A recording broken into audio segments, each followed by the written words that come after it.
Welcome to SF Commercial Property Conversations with Bruce Bean, where Bay Area investments meet expert insights. Get ready to unlock the strategies of commercial real estate success. So good afternoon. It's afternoon for us here in San Mateo, California. I'm very happy to introduce to you Brent Wickam. Brent and I have worked together kind of off and on for years in the commercial real estate world. And Brent has kind of ventured off into the .com world and come back to real estate. So Brent, I'm just very happy to have you here today. Love to hear your story. We already talked about the fact that you're from Wyoming. So I just am very intrigued by the fact that you came from Wyoming to San Francisco. Well, Bruce, thanks for having me on the show. Yeah, it's good to be here, and I love the forum and the podcast that you're doing. So thanks for letting me join. Yeah, I grew up as more as a cowboy in Wyoming, and it's kind of a small town, and spent a lot of time on the ranch. Everybody wants to be a cowboy these days, but I kind of grew up that way, so it makes me laugh a little bit when everyone's wearing cowboy hats. But yeah, so well, there wasn't a lot of commercial real estate opportunity in Wyoming, I guess ranches, but I wanted to go to a big city and make my mark somehow. And I went on a trip with my mom when I was young to San Francisco and fell in love with the city and the beauty and the bay. And I'm like, this is where I'm going to go. And so I just put my mind to it, and sort of how I ended up out here. So you went to high school in Denver, and then did you go to college someplace? Yeah, I went to school back in Wyoming. So University of Wyoming Cowboys, and in Laramie, High Plains. Oh, okay. All right. So you are truly a Wyoming boy. Yes. Well, it's funny, when I graduated college, I couldn't wait to leave Wyoming for good. And after about 20 years of commercial real estate, I can't wait to get back to Wyoming. So I like going back there to visit. So it's funny how things change. Yeah, well, I mean, you can't beat Yellowstone and the Grand Tetons, that's for sure. Yeah, I've spent a lot of time up there and fly fishing and hiking, and it's beautiful. So how did you end up then? What did you graduate in from University of Wyoming in? Business marketing. Business marketing. Okay, Yeah. all right. And then you decided to come out to San Francisco and get your real estate license? I did. I wouldn't say that. I came out in the early 90s in a big recession, and looking for a job, had no money, trying to figure out how to pay the bills. And I got two opportunities. The first was a big paper company. They wanted me to drive to Livermore about an hour each way. And I went through 3 interviews, and they loved me. And I thought I had the job for sure. I think it was going to pay me $35,000 a year, something like that. And the guy called me at the last minute, and he goes, "Brent, we love you, but we're hiring this guy, and he played for the Niners, and he has a Super Bowl ring." So that made the difference. So I got axed from that. And the only job left was a straight commission, right off the bat, commercial real estate job. So, which I'd already been interested in. So it was riskier, but I went for it. That was with Peaceheimer? Yeah, exactly. Yeah. So, oh, wow. So you just dove right in. So that was in the early 90s when you did that. Yeah, 94, 95, something like that. Yeah, that was kind of in some ways, that was probably a pretty good time to go into real estate. I always tell guys, you want to start at the bottom when things are bad, because you learn to build a thick skin and get tough and get creative. If you start when the things are good and make money, then you think the business is easy and life is great. And then you don't know what to do when things get bad. So in a way, that was a good time to start, even though it was challenging. Yeah. Well, you did mostly what, industrial to start out? Started off doing industrial. I had to go, I think it was like the requirement was 30 in-person cold calls a day. I had to get 30 cars and make 30 or 40 calls on the phone. So it was just every day grinding the phone and grinding the streets, walking door to door. So this was Peaceheimer's method, 30 days, 30 calls a day? 30 and 30, 30 cards, 30 calls, something like that, yeah. Wow, okay. But it paid off, right? It did. It paid off, and it was the first year was rough, but I got a couple deals done, and then I thought I was a superstar because I made more money every year for like 6 or 7 years, kind of following my earlier advice until 2000 hit, and then I'm like, this is easy. I'm going to make more money every year. I'll be done and retired on a yacht at 34. But it doesn't quite work out like that. There's ups and then there's downs. So, you Then know, the dot-com bust hit. bought .com busted. And I was at Cornish and Carey then. I'd moved to the bigger firm. Oh, And yeah, okay. I spent a lot of time in that office. And yeah, the first kind of the .com hit then bad. Yeah, that was a tough time for everybody. Yeah, definitely. The market went south and everybody had to scramble for It sure. was a little different. I mean, it went south in like a week. Rents were like $5 or $6 a foot. I did all. So one of the pieces of advice I got is to learn every product type and just focus on a county. So I just did San Mateo County, every product type at some point. And I remember when the .com bust blew out, basically the lever turned off and no deals were done and rents dropped 50% like in a month. And it just stayed there, slowly worked its way back. The other downfalls are just a little bit slower and the rents come down a little bit slower this time. But 09, I guess, wasn't much fun either, but you know. Yeah. Well, so at one point you then decided to go into the .com world. Well, that was much later, you know, after, which was bad timing because the market just kept going straight in commercial real estate. But I had a good client who went back to MIT and got his PhD, called me up, wanted me to come out and visit with him and his professor who invented the RFID code.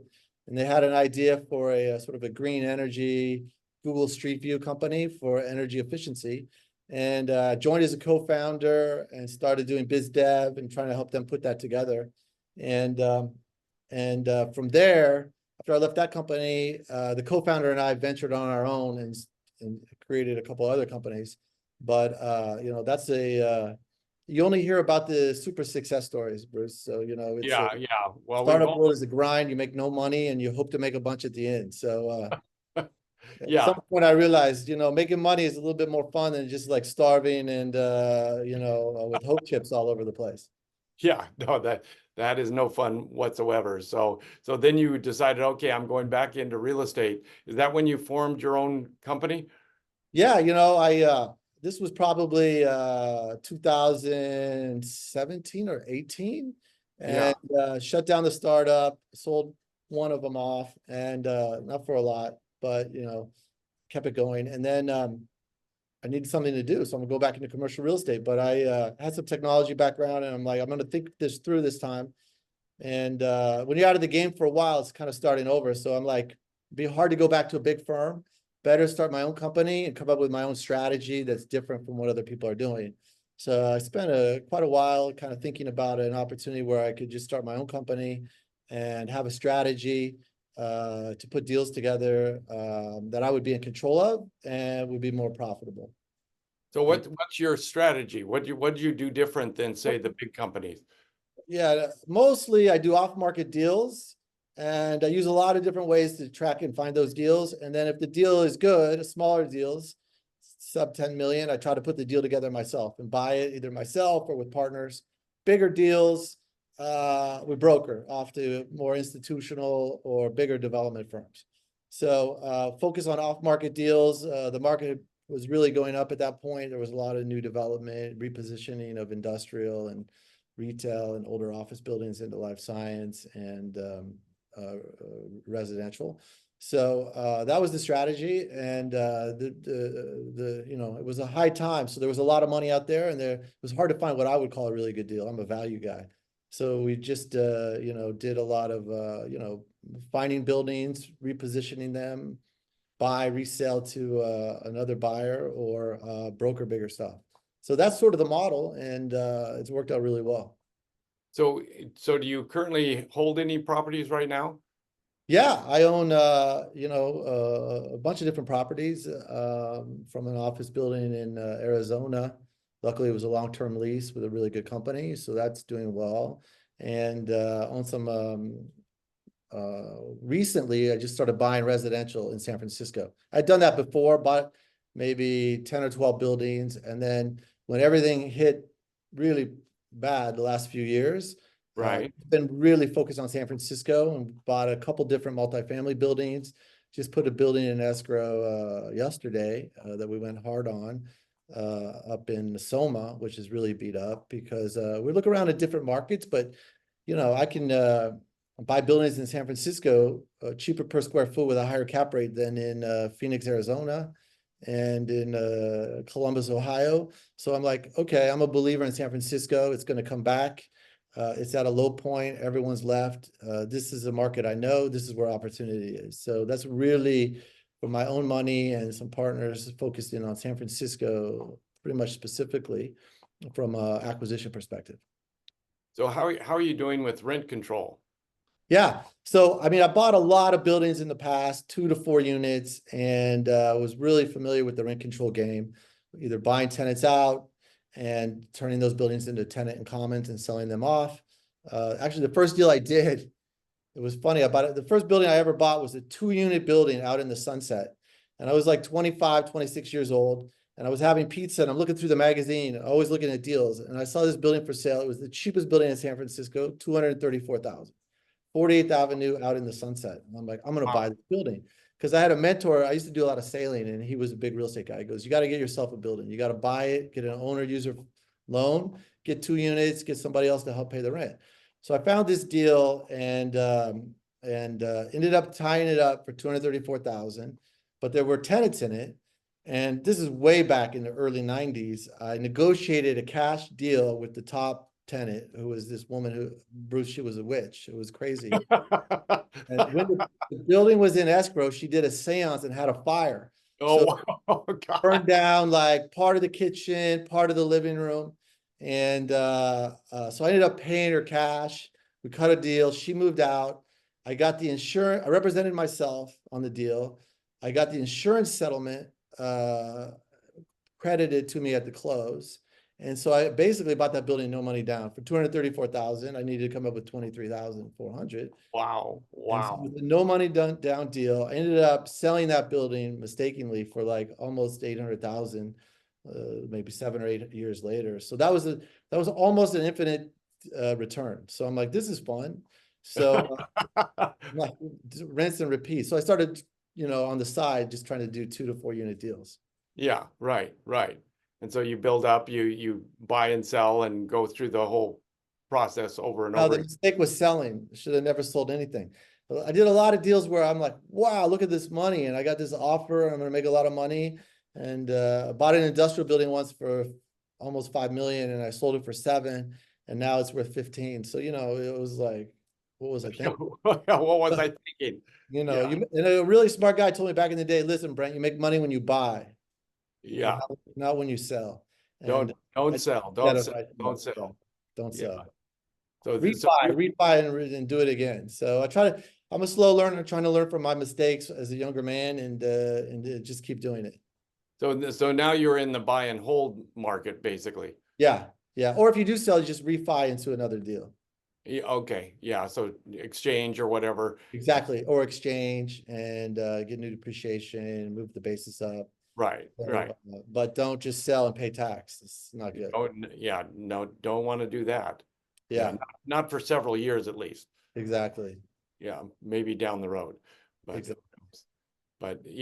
So that's fantastic. So you now have several people working for you as brokers and so forth. Yeah, I got a couple younger guys who are really good and basically follow the same strategy. Although the market's really depressed right now. As you know, the commercial market is really, with interest rates really moving up and all the other problems in the Bay Area and everywhere, it's soft. So it's hard to get loans, it's hard to do deals, hard to get financing, but we still kind of really focusing on finding off-market deals, troubled deals, and figuring out how to put it together, connecting dots. I tell guys it's all about connecting dots. And but we are doing a few listings here and there for good clients, although that's really not our strategy. So are you putting them through the 30-30 routine? Well, we're trying to, do some creative ways so they don't have to work as hard as I did. Exactly. Yeah. Didn't have to beat the streets quite as hard. Yeah, I try to use my technology advantage, do some AI stuff that's kind of interesting. And yeah, it's kind of hard after COVID to beat the streets and walk indoors. I think those days are kind of gone. So, but we really focus on owners. We know who the buyers are. We know who has kind of money. And so it's just trying to find those deals and either do them ourselves or broker them. And luckily for us, have a number of properties in escrow right now and buying one really good deal. And so, it's just working hard and being consistent. We're able to stay alive here in the tough times. Well, if you got cash, so to speak, cash is king, and particularly in a down market like this, if you can find the right combo, it's a great time to buy, right? Yeah, I think it really is. On the peninsula, prices don't go down too much. Usually nobody sells because there's a lot of Right. money down here. But the city, there's opportunity and people have to sell. And or what usually happens is people want too much money. This is what happened a lot in 08. And I picked up some really good deals. Before the crash, they wanted, like, let's say 20 million. And they're, oh, it's 20 million. And then it Yeah. crashes and they say, I still want 20 million. And then one day they'll panic and walk in the office, or they get a really low offer and they go, okay, I'll take 14. And then I'm like, oh, okay. So you just got to be patient, put in offers, and can't force things. You just got to wait. And if you have cash and figure out how to get lending, you can do deals. Yeah. I Well, think the next 2 years is like really great opportunity to make a lot of money. so are you finding any money out there to borrow? Well, I'm doing a hard money deal right now. The guy's loaning me money at 10.5% with 2 points, but the deal is super sweet, so it makes sense because going through the bank and Oh, yeah. it's just like, okay, I could buy an apartment building, a really class A apartment building for 5.5 cap, 6 cap. That used to be a 3 cap in San Francisco, but debt's 6.5. So you're a negative carry on the debt. And then they put you through, they want, you to personally guarantee it. They want all these write downs, and then they want to know, everything about you and when your parents died, and you make it up. They're asking the question, and it's just brutal. So the kind of theory is get some good assets, try to use cash or some hard money deals, and then refi when things get a little better. So hard money deals are at like 10 plus 2 points, and how long will they lend for? I think it's a 16-month deal. Only need it really for 6, but I try to get a 3-month extension. And they want 10.5 on that deal. I could probably squeeze them to 10, but they do a lot of stuff for me. So I keep it at 10.5 is okay. So what do you do after 16 months? Do you refi? Well, after 6 months, then I can Fannie Mae it out because it's a residential deal, and I can put long-term debt on it. And I think rates hopefully will come down a little bit. And I got to hold it 6 months to season it. Yeah. So you hold it basically for 6 months and kind of maybe don't make too much money on it. But yeah, refi out and then refi out and cash flow it and just hold it. Yeah. Yeah. So off you go. Yeah. Yeah. A great system. Yeah. Well, so, anything I missed here? What happened we talked about? Well, I mean, I don't know. I think the world's changed a lot. I think there's been less really good deals than I thought outside of San Francisco. I'm working with a partner who we bought an office building in downtown San Francisco. I invested in it. I think it'll be a really sweet deal. Deals there in the city, Class A office has dropped 80%. Yeah. 70% from the top. So, it was the most expensive city in the world pre-COVID. And now, there's just lots of opportunity. And I'm just really bullish on the San Francisco story long term if you pick up really good assets. So hopefully I'm right on that. And yeah, it'll be interesting to see with the election and how the next year plays out with the Fed and how things go. But I have a feeling there's going to be a lot more opportunity because a lot of these banks and a lot of these borrowers are in denial.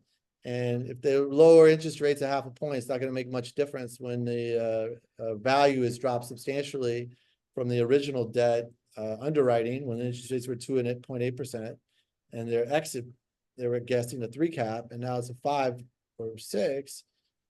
So I'm thinking there's going to be more deals coming. So that's our strategy, and we'll see. So you think the office market definitely will come back in San Francisco? Yeah, if you study New York City and San Francisco in the past, busts and booms, and I don't know, traffic seems to be getting way worse. My daughter just started school down in Menlo Park, and it took me 45 minutes on the first day, and those weren't all school parents. There's traffic. Yeah, so, there's definitely traffic out there. People, if you want to get ahead, you kind of got to be in the office and talk to the boss. When I was running a technology company from MIT, I had the hardware guys and the software guys across the street because they didn't want to be in the same office, and they could really talk to each other and get anything done. let alone if you're like outsourcing all these millennial guys who are like in Wyoming and Idaho and Hawaii on their laptops at the beach trying to work. You know, I'm skeptical, call me old school, but I think in 5 years, a lot of people will be back in the office and we'll see a different world. Well, there are a number of companies that are basically demanding people come back to the fold. And, you know, Verkada, downtown San Mateo, is requiring their people to be in the office. So it's interesting out there what's happening. So sounds like a good idea on paper and it works for a few years, but I think in the long term, you know, you got to be in the same office. The same thing here. I have one of my partners in Santa Barbara a lot, and like, you got to get up here, because if we sit in the same room looking at a map and talking about deals, magic happens.